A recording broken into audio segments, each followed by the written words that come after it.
Hello, Taryn. We're doing things a little backwards today, and we'll talk about that in just a minute. But how are you? I'm doing good as well. I just watched my 19-year-old get into a car with his girlfriend and smooch her. So I have a big, happy smile on my face. It's so adorable. It is adorable. Um, yeah, Friday, summer Friday. I'm excited to chat with you. I usually don't do interviews on Fridays, so it's kind of like a light, summery mood today, which is kind of fun. But we're going to talk today about something really real. And I think a lot of people can relate to this issue. I'm going to share just a little bit about what my business has been going through in the last year. I've experienced some traffic loss and revenue loss and kind of how I've navigated that because I really think this can help people, I don't know, just navigate their own journeys. It's a pretty widespread issue, as you know. A lot of people are experiencing this during this weird time that we're in.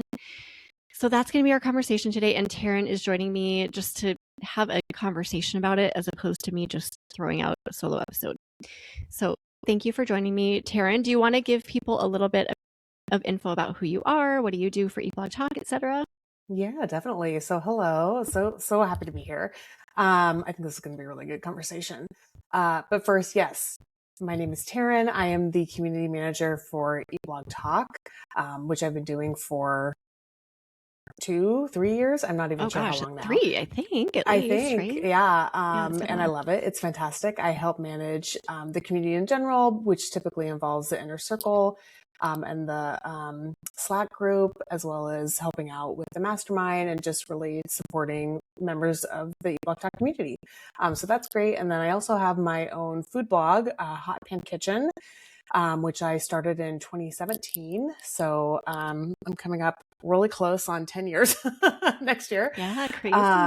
And I focus mostly on grilling food, like grilling recipes there. Yeah. So yeah, I mean, just very, very high level. Yeah, amazing. Well, thank you for sharing all of that.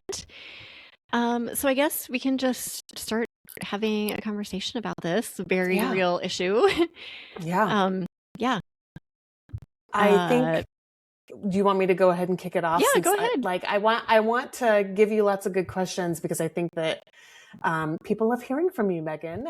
Aw. Well, um, some people. that's why they listen, right? So I think like the overall thing is, traffic is down for Yeah. many, many people, and including you and including me. And I'm by traffic, I mean Google traffic Yeah. particularly. So today we want to talk about how you have been navigating that in your business and what's changed, what you've learned, and you were always an optimistic person. So I think it would be good for people to hear why you are optimistic about, the future in general. So, Yeah. I guess maybe the best place to start is with your traffic and what it's looked like over the past couple of years. Yeah. So, first of all, if you don't know, I've had a food blog since 2010. So, it's a really old blog.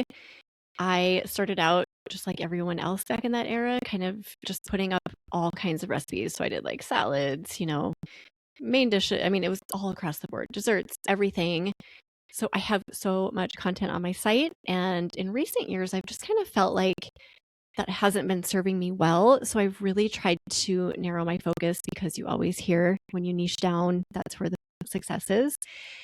And it's just been confusing to me. Like, I haven't really known how to niche down. I've tried really hard. And every time I try, it's like, I don't know, like comfort food. That's what it all comes back to. Mm, And that's not niche at all. yeah, There's so yeah, much that can be included in comfort food. yeah. So I've just noticed this decline in traffic, specifically over the last, I would say, 2 years, maybe not quite 2 years, a year and a half Hmm. or so. It's just been kind of steadily declining, the Google traffic, like you mentioned, Taryn.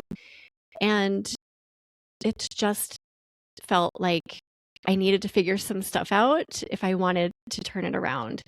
So, yeah, I guess your question was how has my traffic looked? That's how it's been looking. Yeah. A very gradual decline that has not really gone back up. Yeah. And I think too, like you are such like a positive mindset person, and I know you focus a lot on mindset. So how did you kind of, or how have you been kind of navigating the mindset of that when you're like, oh my gosh, my traffic is declining? Like, what was your mindset like, and how are you dealing with it, I guess, like mentally? Yeah, I mean, it's hard, obviously. I think anyone listening who sees the traffic decline knows how much work they put into this business, and to see it decline over time is really discouraging. So I'm not going to lie. I'm not going to sit here today and be like, "Oh, I'm fine. It was great." Like it sucks. Yeah. Especially a business like mine that's so old, and I mean, the love, sweat, and tears I put into this business, it it sucks. It really does. Yeah. So with that said, I do tend to look at the positive side of things, and I understand where we're at. Like, things are changing. We all know that. The landscape of food blogging and content creation has never been more, I don't know, like, unsteady. We just don't know where it's going. There's so many new things thrown at us all the time. It seems like daily. So I've kind of navigated both, like the decline. Yes, I see it, but I also know the terrain we're walking in, and I know that change is inevitable. When you're in something long enough, you're bound to experience change. It's like a given of life. Like, we all know this. So I think I've handled it with grace. Like, I know that things are not going to look the same as they have been looking. I'm not going to be able to rely, just like the rest of us, on Google traffic like I once did.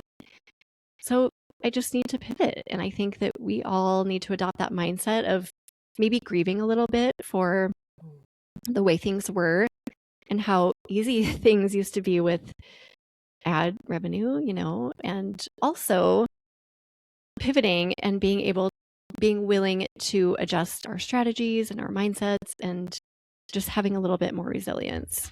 So Yeah. I don't want to dismiss the grief part of it, because it's hard and it's sad, but we've got to move forward. Oh, can I share one thing? I heard this line on, what's that show? It's the John Hamm show on Apple. I haven't watched Your it, but Friends I and know what you're talking Neighbors. about. Oh yeah. Okay, and this line came up. So his sister in the show, like, he's going through all these changes, and she says, "Turn and face the strange." And he's like, "What?" She's like, "That David Bowie song, Changes? There's a line in there that says, 'Turn and face the strange.'" And ever since I heard her say that, I've had it in my mind.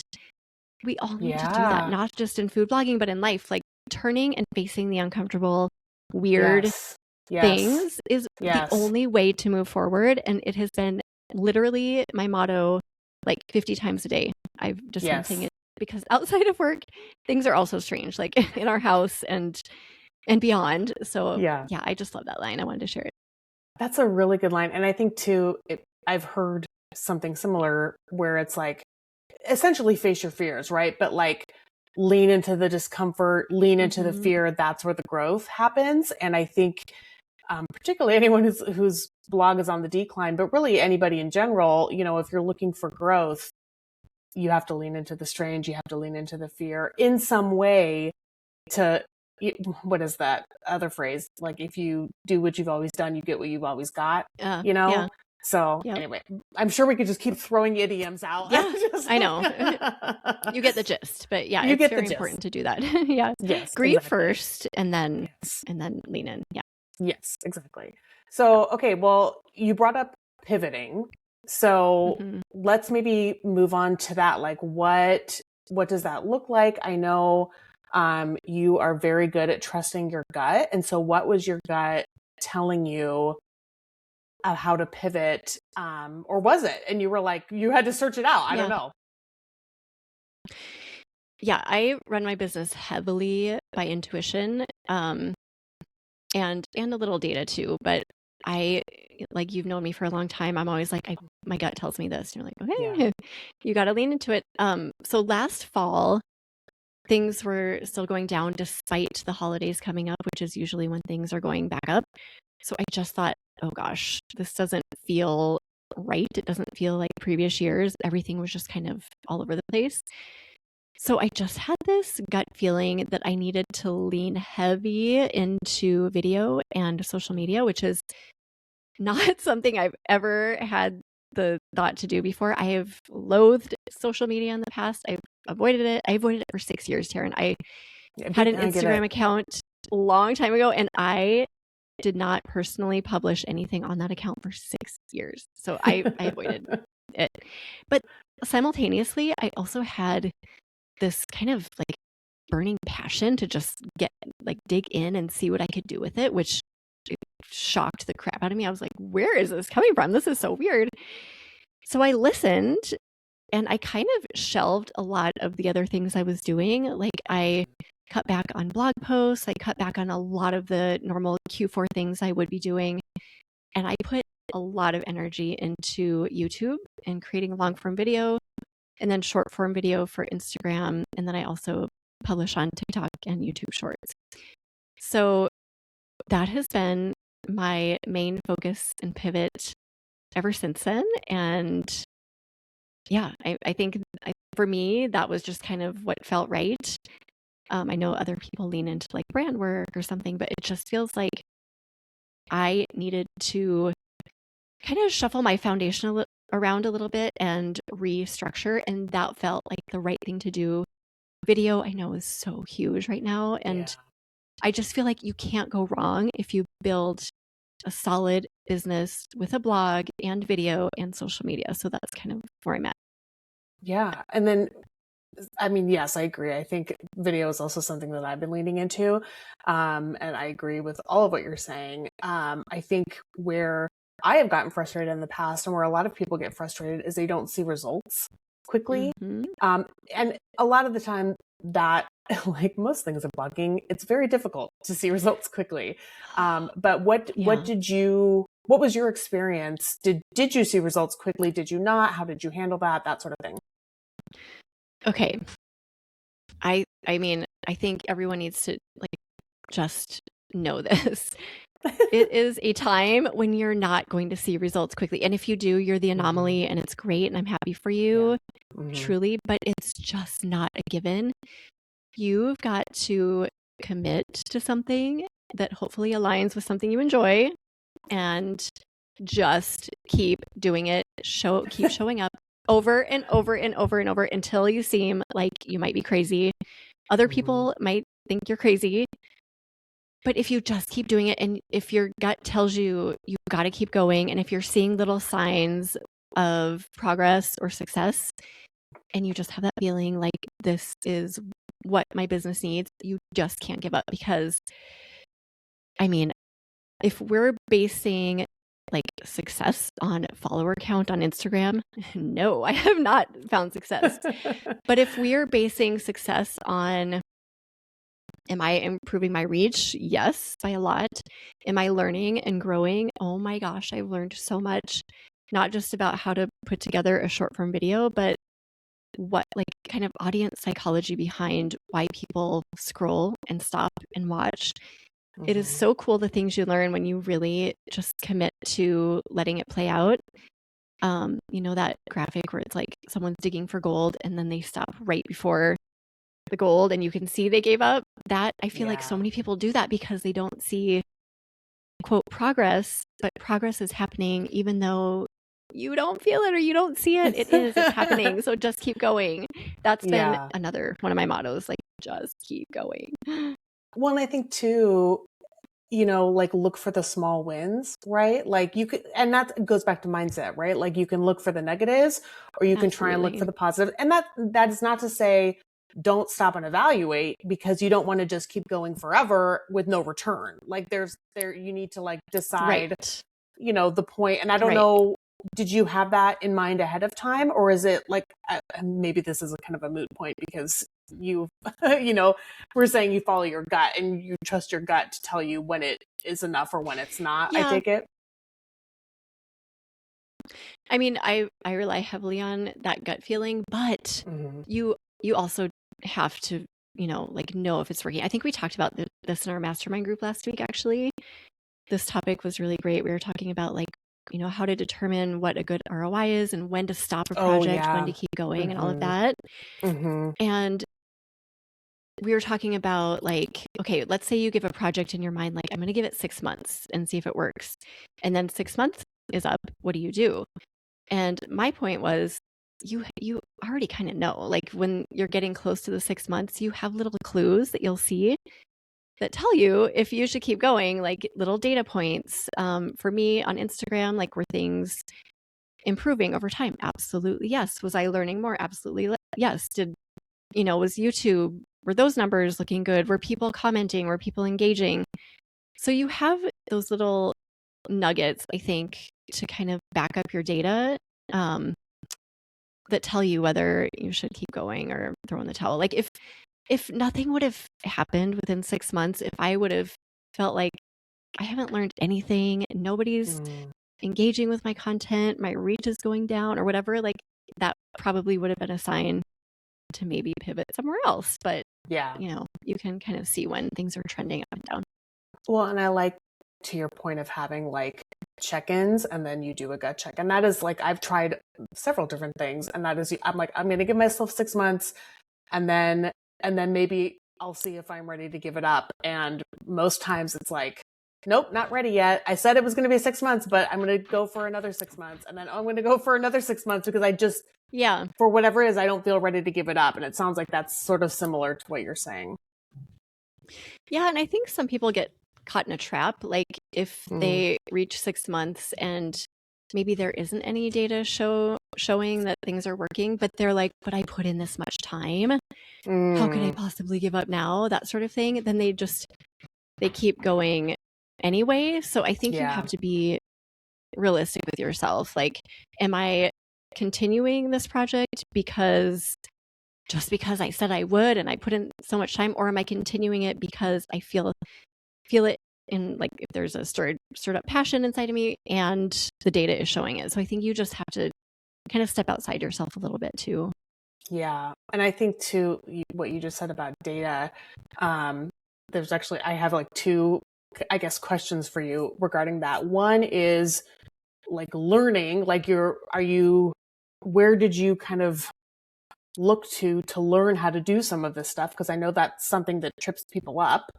And then also in the mastermind and in other places, you have mentioned you really are looking at the data, which I'm sure has been part of the process of learning as well. So can you talk a little bit about those things? Yeah, I think whatever venture you're on, the really good thing about living in this time is that every platform has amazing analytics. You have access to like every number you can ever imagine. So whether it's YouTube or Instagram or Facebook or whatever, you can go in and access all the data. Like it's crazy the information you can get access to. So at first, to answer your question, I didn't have a plan. I was just like, I'm just going to do this and kind of dive in the deep end. And I did. I was just putting up stuff. I looked back at my reels and my content from last September the other day, and I was like, oh my gosh, it was so bad. I thought it was good. Do you ever do that where you look back and you're like, I remember what I was thinking when I published this, and I thought it was really, really good, and it sucked so bad. Yeah. Oh my gosh. So yeah, it was kind of embarrassing what I did. I was just like, I'm putting it all out there. I don't care. I'm just going to get started. But then once you get into it, you're like, wait, is this actually working? And then you start kind of digging into the numbers. So for Instagram, I just figured out kind of what their algorithm favors. So, skip rate, and there are other factors as well. And then I was like, okay, this is a good skip rate. So I tried to get below 30% is ideal. And then it's like, well, how do I do that? Okay, well, it's focusing on the first 2 seconds. Okay, well, how do I do that? Like what, like kind of going down a rabbit hole a little bit, like first figuring out what's important in the data. And then like literally all you need to know is step one. If you're just focusing on skip rate for Instagram, great. Where do you go from there? How do you make that better? And then you just go down the rabbit hole. So that's kind of what I've done with every platform. I've done it with YouTube as well. And it's served me well. Like it really does pay to look at those analytics. And that can be hard or even discouraging sometimes too, because you're like, oh gosh, I'm not getting it right. Yeah. Right. I mean, like, I'm assuming I know. did you have any of those thoughts, Yes, for a long time. You guys, I published pretty much daily on Instagram and YouTube for 3 straight months. And I mean, it was like nowhere. I wasn't going anywhere. And I wasn't really looking at the data quite yet, not really deeply yet at that point. So maybe when you're just starting, that's good advice to just put stuff out there and show up and learn, like commit to maybe learning for a couple of months before you dig into the data. Because if I would have looked at my data then, I don't know that I would have continued because it was really bad. It was really bad data.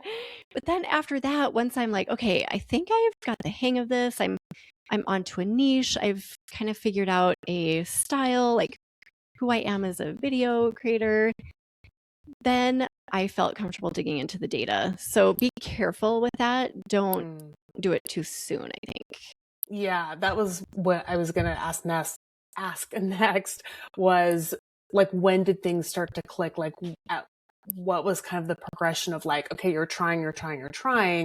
And then, oh, you're hitting on something and people are responding to it and that sort of thing.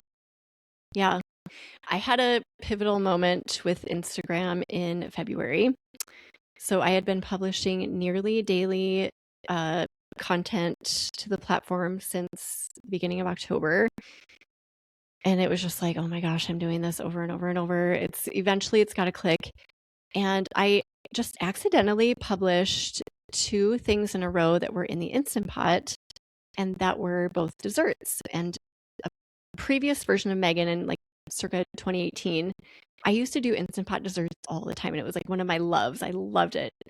And just by accident, I did 2 in a row and they both crushed it. I was like, what? This is insane. So I was like, oh my gosh, I think I need to lean into that and just see if there's something to that, because it speaks to me. Like, it's not just a random, it's not like dips or whatever. It was actually something that I love doing.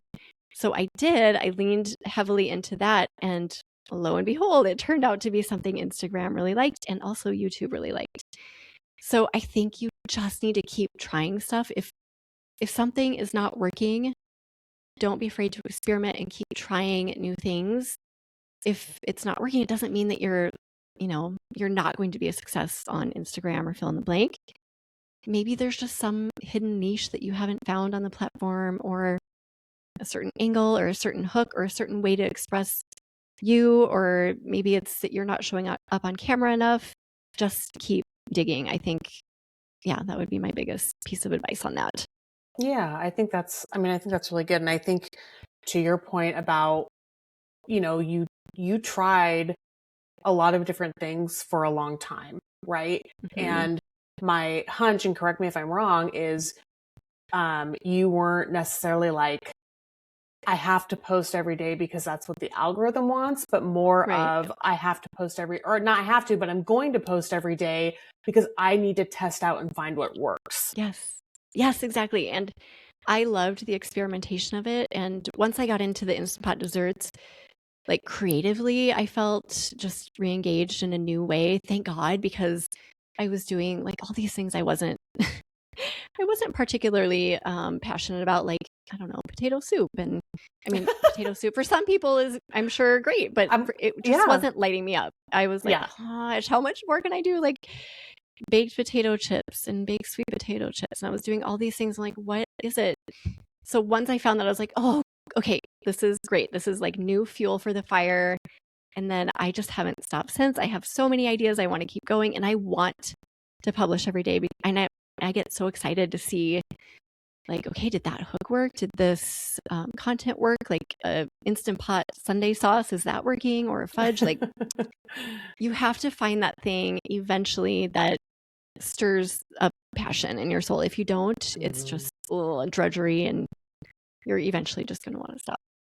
Yeah. And I think too, you've talked, I think this was in the mastermind, and about like the style. This is getting a little bit into the weeds, but I think people will be interested. because you've talked about like the style, like focusing, and that's a data point, right? Is like, okay, I'm going to try this style or I'm going to try this style. And you've gone back and forth and you had some old or different video that you're like, oh, let me try and see if this works. Oh, yeah. And then it Yeah. didn't. Do you know what I'm talking about? Yes, I know what you're talking about. Yep. No, that was a good experiment too. So I have a videographer who comes in once a month to film long form for YouTube. She's awesome, and we spend the day filming, and then she gives me kind of vertical footage if I want to use them in reels or shorts. And I just thought, I'm going to take her footage and test it on Instagram just to see, because she's got like polished lighting, like everything looks really great. I usually curl my hair on those days and put on makeup, and it's very different from my style. My style is like the way I look right now in just the corner of my house, and the lighting isn't always ideal. So I threw up her polished reel material just to see how it would do in my same style. So like chunking the reel out in the same way, just her footage. And it bombed. It like nobody watched it. It got like just a handful of views. I'm like, okay, well now I know that people are showing up for this lighting, me as I am and all of that. So yeah, that was a good experiment. Yeah, no, that's good. And I think that's important. Like you have to experiment and see what works for sure. Absolutely. Yep. Is there anything else I do want to get back to kind of like talking about like the business in general, but is there anything else with like video or Instagram, YouTube, that sort of thing that you wanted to hit on or tell people about your experience there?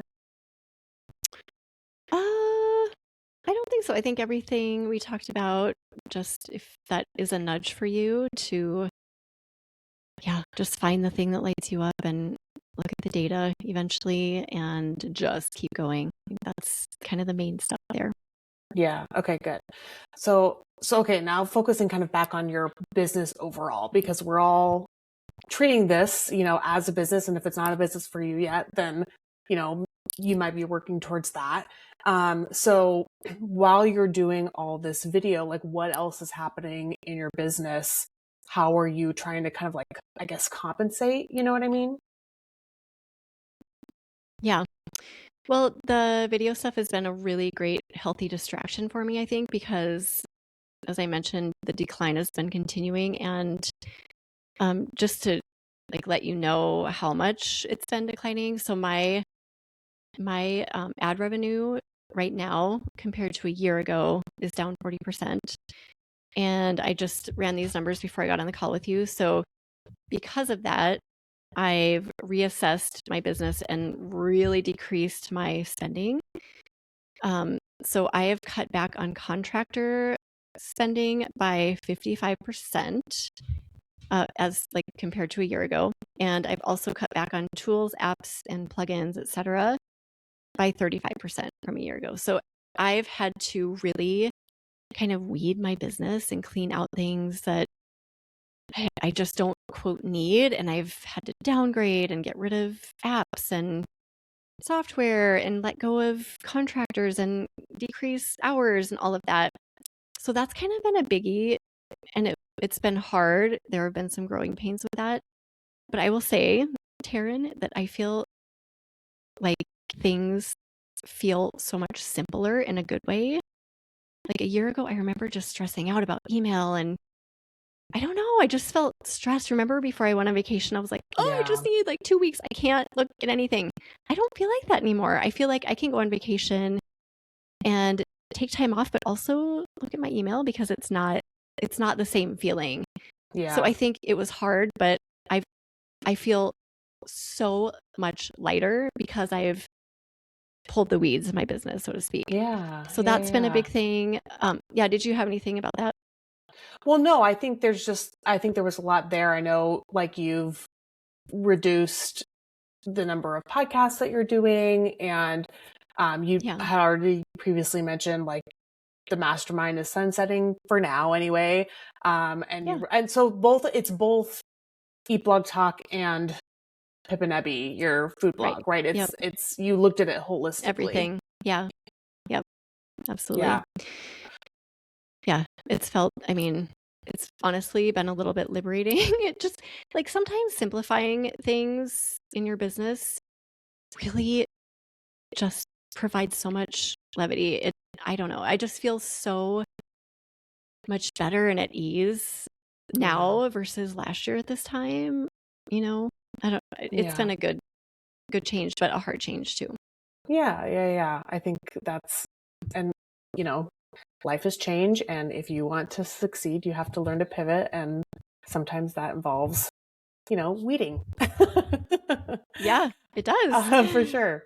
One thing that we haven't really talked about that I think is very topical and, we've talked a little bit about in the mastermind is AI, right? And that I think AI overviews tend to, like on Google search, I think people have gotten hit a lot from that. But also people are incorporating AI more and more into their business. So what has been kind of your, I don't want to say stance, but like how have you either incorporated it or dealt with it for good or for bad, any of those sorts of things? I think AI is huge in make or break. Like if you feel like you're in a tough spot right now with food blogging, use it to your advantage. I know it's taking a lot of the traffic from food bloggers, which really stinks. But there are things that it can do to offload tasks. I mean, if you just go to AI, your favorite tool, and just say, like for me, I would say, here's my situation. My traffic declined by 40% year over year. I need to get rid of, this amount of contract work to come out ahead, blah, blah, blah. Like just put in some numbers and some basic like projects that you work on and maybe things that you need to remove from contractors, etc. And use AI to make a plan. And it's really good at that. It has some really great ideas. I'll just give you one example because I did not know this was even possible. But there's a tool I've been paying for. It's $444 a year that creates sales pages or landing pages. And I was like, I don't want to pay that anymore.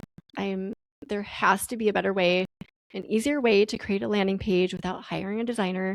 So I went to AI and I said, how do I do this? And they were like, oh, well, show me the information you need and I'll write you code. So yeah, AI wrote me code for my new landing page, and I do have to tweak it. Like I have to go in and, make sure it's all good and like formatted and everything and add photos, etc. But I feel like there's always a way in this day to do things that you weren't previously able to do. Like AI can do a lot of stuff that we don't even know it can do. So use it. I think that's my stance. Yeah, no, I would agree with that. I think if people don't use it, then you run the risk of being left behind, right? Absolutely. So, I think that's really good. And you've done, this is kind of along the same lines. What is that? AEO audit as well, right? Did that help? Oh yeah, right. Yeah. Yeah. Did that help you kind of that like was another shift big things? thing. Yeah. Yeah. Another decision I made this year. So I haven't really been spending money on my business, but I just had this nudge after I listened to Han. She came into she was on the podcast. She is from Hannelore.doomtrash.com or Sugar Yums. You can find her either place. But she talks about AEI or AEO and then AI and how it has affected food bloggers. And she does AEO, so answer engine optimization audits for food bloggers. And I sat on it for a little bit. I was like, I think this is what I need, because I talked before about how I just knew that my business needed kind of a foundation shakeup and rebuild. And I went for it. So I got her to audit my blog, and it has been amazing. Taryn, I could not recommend it more, especially if you're in a position like I was where you're like, what is my niche and where am I going and what am I doing and why am I doing all this stuff and everything's declining and, so it's just helped to really put clarity into my business. And I do kind of feel like I'm starting at the ground level, like building from scratch, but but that's good because at least I'm building. So we just defined, like what are the main categories for my site and what content hubs should I create and what should be my focus and what should I no index and what should I bring back to life, and all of that finally I feel clarity about. And not only that, but how the content on my blog relates to other platforms. So kind of how it plays with the content I'm putting on YouTube and Instagram. Before I did my audit, I felt really hopeless because I was like, why am I putting all this work into Instagram Instant Pot desserts when I only have 20 Instant Pot desserts on my site? And, like it just didn't feel like it was cohesive. But Han had such a great perspective and she was like, Megan, you're not seeing this. Like it is cohesive and here's why. And I was like, oh my gosh, thank God, because I just didn't see it the way she was seeing it. So I feel like we are building from scratch, but it feels so good. Every time I publish now on my blog, I'm like, hey, this has meaning. It's so great. I know exactly what videos to make. And it's been such a great experience. Oh, that's good. I'm really glad to hear it. That's a good, I feel like people can be shy about audits in general. So that it sounds like it was a really like a fundamental changing for your business by doing that audit. It really was. And I don't know that it's right for everyone. Like if you have a really well-defined niche and you've been diligent and your blog is maybe like less than 5 years old and you've been diligent about publishing just what's in your niche and you know everything is pretty well defined, I don't know that you would need it. But if things feel like they did for me, where it was like, where am I going? What exactly am I doing right now? Then it might be for you. It's worth a chat anyway. Yeah. No, that's good. I think that's really interesting. It's not something that I've heard a lot of people have been doing. I know. So, right? Yeah. I know. Yeah. Yeah. Okay. So this I'm kind of bouncing all over the place, but that's fine. No, that's good. Yeah. I'm thinking back again to AI, and I know one of the things that I struggle with, and I think a lot of people struggle with, is using it, if they're using it, still maintaining like your voice and your creativity and all of that sort of thing. So do you have tips, or how have you handled, using AI and still maintaining those things? Yeah, I think first of all, it's so important that you do. You can't just produce something through AI and copy and paste. You can't do that. So I guess I have little tricks. Like I'll go in and like if I'm asking it to help me create an intro for a post that I'm writing and it produces something, and I'm like, I give it very specific instructions. So it knows my voice. It has examples about how I write. It knows kind of things I normally say and styles that I write in.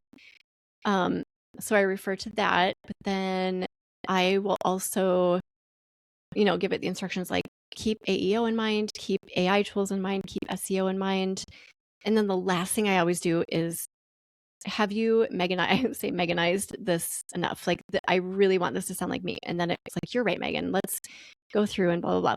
And then I take that and then I go through every word and I like comb through it and I change some things. Like I like to write with exclamation points, and AI is always like, delete this exclamation point. I'm like, no, that is how I sound and how I write. So yeah, that is. So you really do need to add those little things. There was one thing I said the other day where it was like, this literally tastes like whatever, fill in the blank. And AI kept saying, but people don't need to know literally what it tastes. And I was like, no, that's how I talk. Literally talk like that. So stop. But you need to retain those things because people are used to you talking like that or writing like that. So don't give those things up and make sure it's helpful, but also make sure that you are in every corner of every sentence. I think that's so important to say. Yes, I agree. And I think that is like, I definitely struggle with that, where I think people get really frustrated because they're like, don't start all the sentences with and honestly, or but honestly, or yes, honestly. Oh my gosh, that's the most annoying one. And honestly, Oof. what's hard is I will say that sometimes, you know what I mean? So I'm I like, know. there's a I balance. know. It's true because I It do is true. say, like, honestly, I'll say that. So I'm like, well, that is actually something I might say, but yeah, let's scratch that because Yeah. I think people Yeah. see Yeah. that and they're like, oh, that's AI generated. That's Yeah. exactly. Okay, so I would think that was helpful. What this is like again in the weeds detail, but I think people are going to want to know. Do you have a preference for what? Like, are you a ChatGPT user? Do you use Claude? Do you use both? So I, for the longest time, was ChatGPT only, and then at Flavor Media this year, everyone was like, "Oh my gosh, you have to switch to Claude. It's the better tool." So I'm kind of experimenting with both right now. I feel like ChatGPT is improving immensely rapidly, but I think Claude is too. So I don't know. I don't think there's really an answer either or, but I think in our industry, a lot of people are using Claude. Yes, yes. I think I am also actually in the process of kind of switching over to Claude, although I still Yeah. use both. I think there's some things that ChatGPT, if I'm really like, I don't know what I want to do, or I don't know how I want to write this, I will use both and be like, okay, which one is going to give me Yeah. a better result? Yeah. Yeah, for sure. Have you, again, Absolutely. this is getting in the weeds, but have you done, like, do you use, like in Claude, there are like skills and projects. In ChatGPT, I think there's like agents and I don't know what all the terms are, but Hmm. like, are you using that? Like, have you found that beneficial or are you not there? Yes, I've used all of those features in ChatGPT. I'm not quite there with Claude, but like I said, I've heard people are using them and they love those features in Claude as well. Yeah. Awesome. Good. Yeah. Okay. So I guess going back out, is there anything else you want to say about AI before we kind of like go back out to the macro level I don't or think so. I think those are the larger level? important points. Okay. So then, kind of looking at what your business and your life look like today versus a year or two more ago. Um, how are you feeling about it? What's really changed? Yeah, let's start with those. Yeah. Um, like I said a little earlier, like it's simpler. Everything is simpler. I feel like there are days when I sit down at my computer now and I don't have anything pressing to do. I used to obsess over email and be like, "Oh my gosh, I can't handle all of this." Most days I'll sit down and be like, "There's nothing I really need to respond to," and that feels good. I am totally fine with that. So it feels simpler, it feels way less messy. It feels like this past year has been hard in certain ways. Um, it's never fun to watch things decline and to have to get rid of contractors. But in so many ways, everything feels like, okay, this is more aligned, and maybe this is what was meant to be all along for me, just to kind of shake things up. And sometimes I feel like we get in ruts where we're just doing things because we've always done them and paying for tools we've always paid for. And like, why? Maybe there's a better way. So I really feel like this year, although hard, has been very enlightening. And I don't think it's done. I think there's more aligning to come.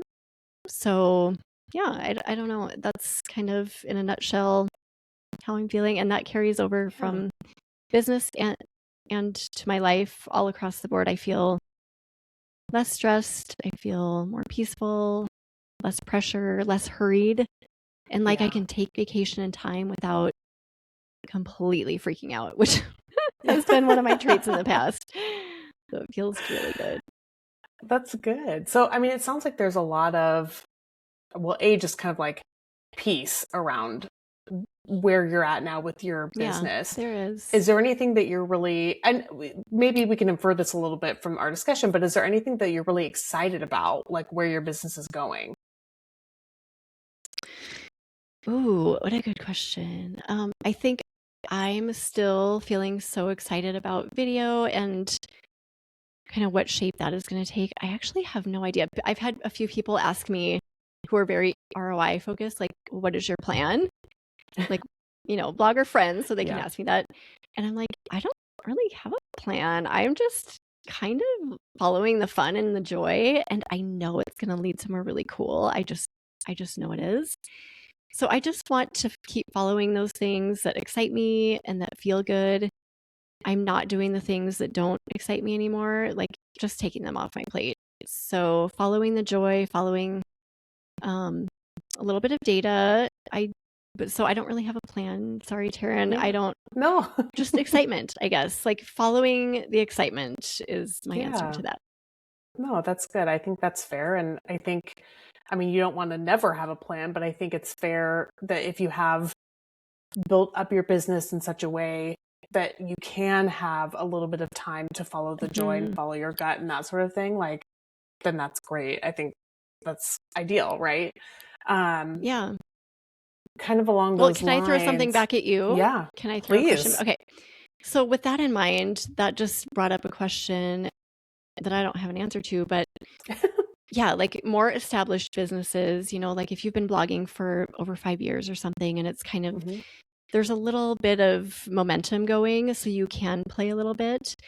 So what would the advice be now for less experienced bloggers? So someone who just started their blog 3 years ago, who's maybe just monetized and they feel like they do have a plan. Like what would advice be for them in that situation? Do you have any thoughts on Well, that? and they're experiencing traffic decline. Is that what you're? Yeah. Yeah. Like they're in the same boat, like, ooh, things are going down. I don't really know what to do. And maybe there's a little bit of panic. I mean, I think, do you want me to try and answer this question? I can try. Yeah, I would love to just chat with you about it. So what do you think? I mean, I don't think I have the best answer either, but the thing that I would say is there's like, if it were me and I were in that situation, there's a couple like gut checks that I would do, right? And one is, do I want to continue? Is kind of the first gut check, right? And I think that that's a very honest gut check.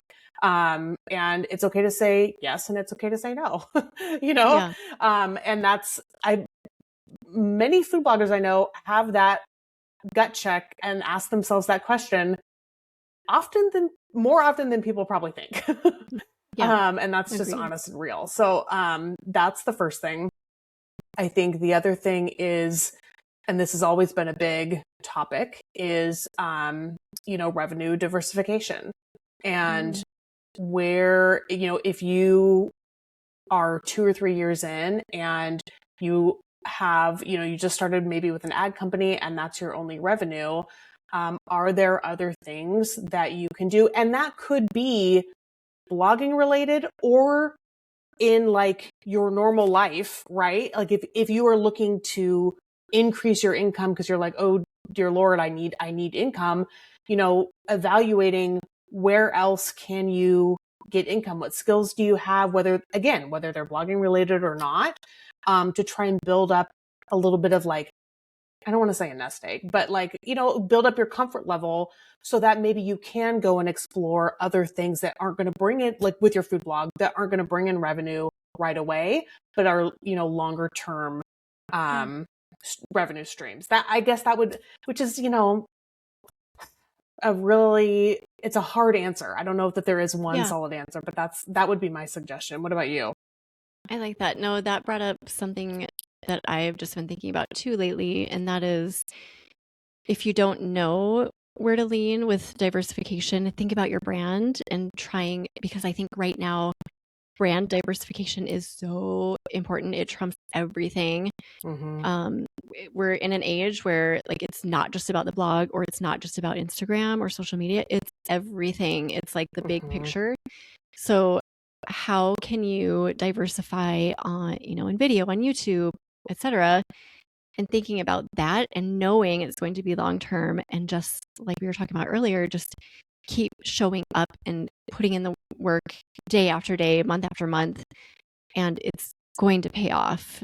And then what you said, just maybe finding something that aligns with your skills and your passions and making a little extra money. Maybe that's freelancing, or I don't know, brand work, or, because some of those lesser known things outside of ad revenue. So yeah, I loved your answer. Or even, I think too, this is getting like real in the weeds, but I think that, there's things that you can do or someone can do that are, like, this is a really random suggestion, but maybe if you are working from home, if you're a food blogger who's working from home, and one thing that I'm trying to think of, like, okay, what would I do if I were in this situation where I'm like, we need money and I'm not able to find work or whatever, I work from home. Like, maybe I can dog sit. Maybe I can get on Rover. Maybe supplementing in that way, watch somebody's kid for an afternoon twice a week. I don't know. I mean, this is like real spitballing here, but I guess my point in saying that is think outside the box, because it's, if you are in that really tough situation, and there are people who definitely are, maybe you can do that to get yourself through to the other side. Yeah, I love it. Yep, there's always a way. Always. There is always a way, for sure. Mm-hmm. Thanks for having that conversation with me. That was fun. Yeah. Anything else that you wanted to talk about, Taryn, as we wrap up? No, I don't think so. I think the thing that I had in my head that I would say, and this is a little like video or maybe Instagram specific, is, that's something that I've been working on. And it's, for me, it's been, I've also leaned into video, and I think recognizing, like, it's good to be able to recognize the type of person you are and how you learn and how you're going to best set yourself up for success. Because for me, you're so good, Megan, about, like, you're like, I'm going to do this. And then you go for it. And for me, I'm like, I'm like, I'm going to do it. And then I peter out. And so I really have to, and I think, and there's lots of different types of people there, but for me, like for Instagram, I was like, I need to have a group of people that I need to learn how to film, because I don't know how to film. I need to have a group of people that are going to hold me accountable. I need to be realistic about how much I'm going to add to my workload, because there are things that I need to do to maintain my business, and there are things that I can probably let go for a while. And you talked about that a little bit. And so I had to kind of let go of doing a lot of new blog posts, because the filming and the editing and the posting and all that stuff on Instagram, it's a lot of work. It's a ton of work. And so there's this kind of a readjustment period, and I knew I would need support through that. In order to, and I could either pay for that support and do it in a shorter time frame, or not pay for that support and do it in a much longer time frame. And I chose to pay and do it in a shorter time frame, which, I was lucky to be able to do that. But those are the types of questions I think people should be asking themselves to help themselves evaluate, okay, where do I need to go? What do I need to do? How do I usually work? And what supports do I need to get myself there? Yeah, I think that's a great point.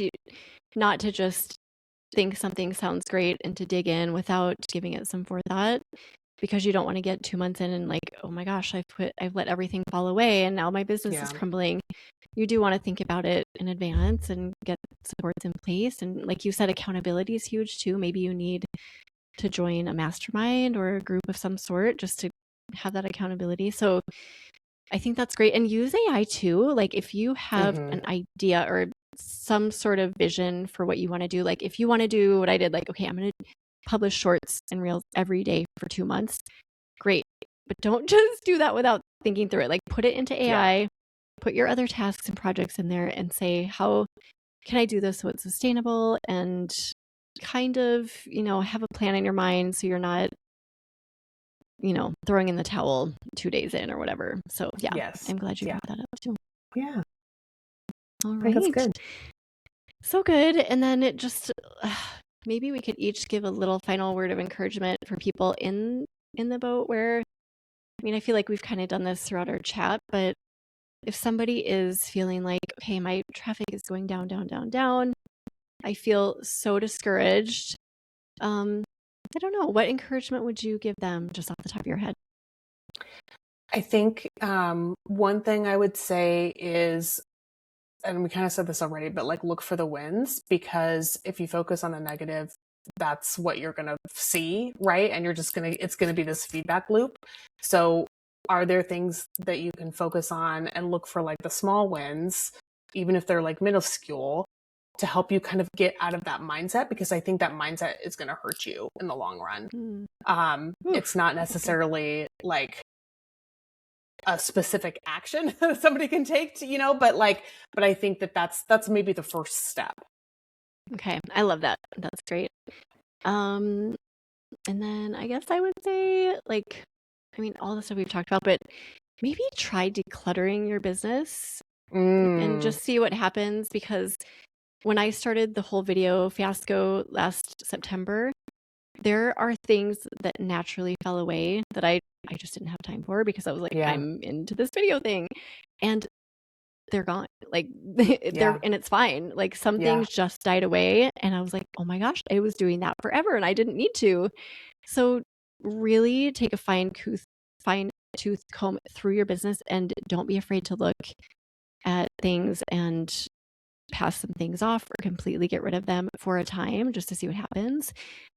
Because there's so much stuff that you're probably doing and paying for and putting energy into that you don't need to. So I think that would be one of my big pieces of advice.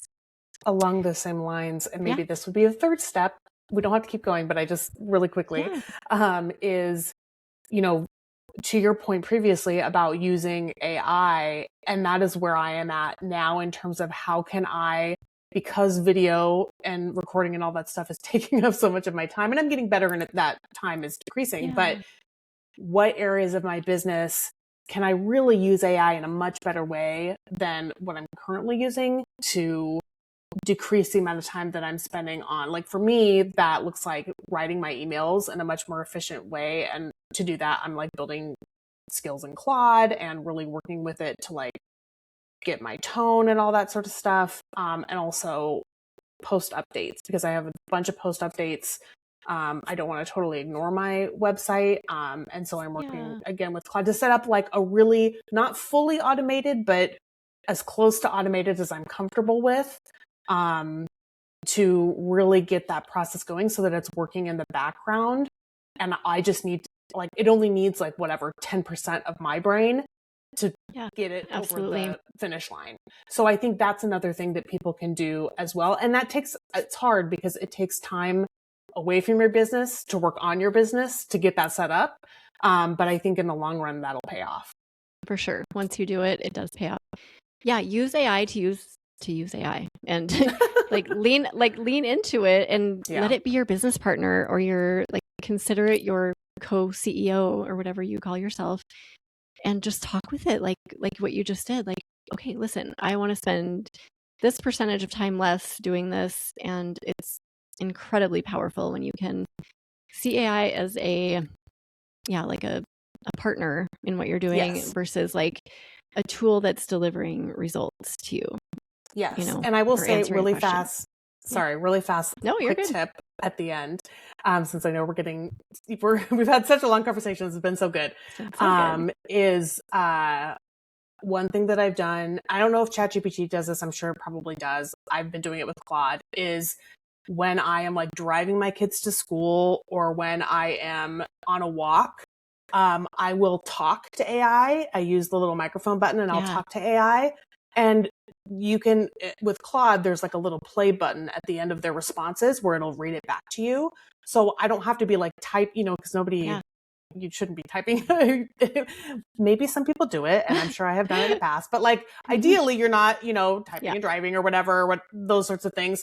Or walking, I guess, walking and typing.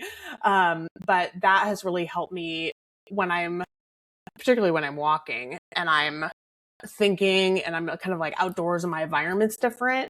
And I'm just like talking through Claude or talking through something with Claude.